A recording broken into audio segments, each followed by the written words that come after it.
I have heard that one of the major barriers for newly legal recreational marijuana businesses and medical marijuana businesses has been lack of easy access to financial services.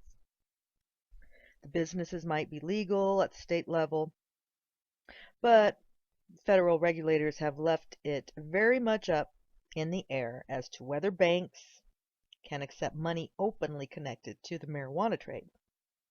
Even more fun, the Internal Revenue Service then penalizes marijuana businesses for not paying taxes through an electronic system that requires access to a bank account. Well, perhaps there's some relief in sight. The House of Representatives. I know. The House of Representatives today told the Treasury Department to keep its hands off banks that take marijuana-related money.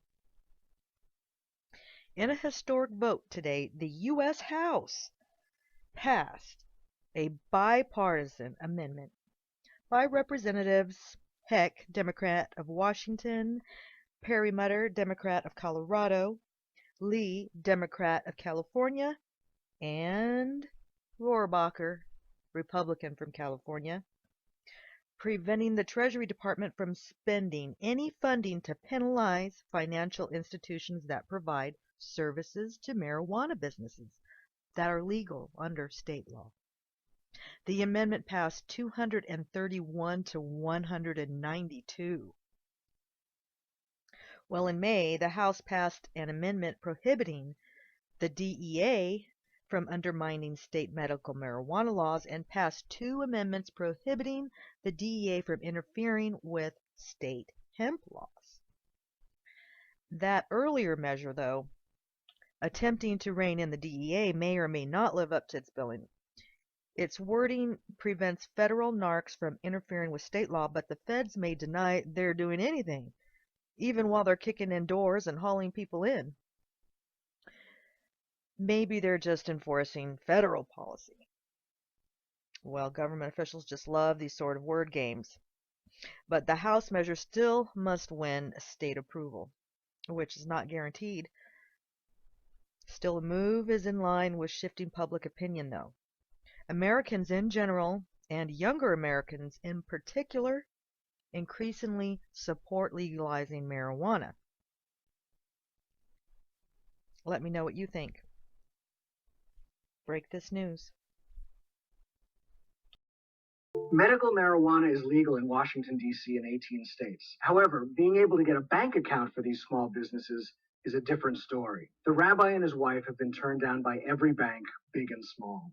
Marijuana dispensaries are having a lot of trouble with bank accounts because financial institutions are either licensed or they're insured by the federal government. So even though they may be in compliance with state law, marijuana is still against federal law. So they can get into trouble with money laundering regulations and this sort of thing with the federal government. So the banks have been very skittish about taking that kind of business. However, if it weren't for federal regulations, most banks would benefit from investing in the largely untapped market of marijuana dispensaries. We would find branch managers who were understanding and sympathetic and appalled, and we're so glad you came to this bank because you're a business, and why wouldn't we? And then a month later or 6 months later, hear from the branch manager, you know what? The main office has just decided that your account is being closed. These federal regulations also pose practical problems for dispensary owners. If they cannot maintain ordinary bank accounts with a financial institution, it's forcing them to stay into a cash-only business environment.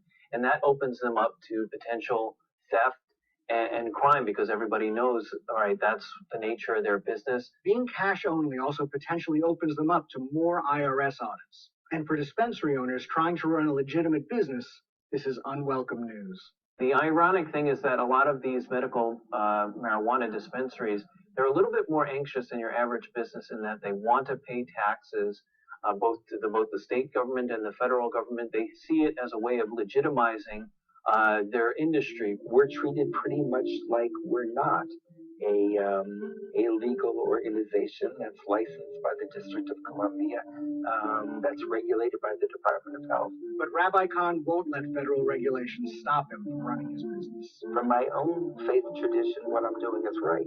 Ameliorating human suffering is more important than just about any law.